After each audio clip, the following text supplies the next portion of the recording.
సంజన గారండి. నిజంగా చాలా బాధ అనిపించింది. హౌస్‌లో అందరికంటే ఎక్కువ ఆమె అందరిని ముంచేస్తదని చెప్పేసి పడవైతే లోపలికి పడేసారనమాట. సో, అట్లా పడేయడం వల్ల అందరికంటే 4 పాయింట్స్ ఆమెకు రావడం వల్ల ఈ వీక్ అయితే 10థ్ వీక్ తనకి ఫ్యామిలీ వీక్ అయితే ఉండదంట. ఇగ మస్తు బాధ అనిపించింది. కానీ మరి ఇంత డ్రామా అవసరమా బిగ్ బాస్ చెప్పండి? లాస్ట్ ఎవరు ఆహ్, టేస్టీ తేజ ఉన్నప్పుడు ఫ్యామిలీ వీక్ ఉండదని జెప్పేసి ఏమి ఏడిచిండాయన. ఆయన ఏడుపుకు నిజంగా బిగ్ బాస్ బద్దలు కొట్టి టేస్టీ తేజ గురించి వాళ్ళ అమ్మని తీసుకోవాలన్నంత అనిపించిందనమాట.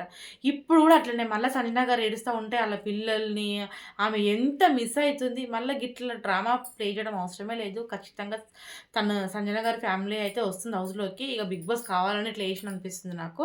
ఎందుకంటే కంటెంట్ దొరకాలి గదా! ఎందుకంటే ఈ మధ్యన కంటెంట్ గూడా సక్కగా ఇవ్వట్లేదనమాట వీళ్ళందరూ. సో, సంజన గారి వల్లనే ఏమన్నా కంటెంట్ వస్తదేమో అని చెప్పేసి ఇట్లా చెప్పిండనమాట.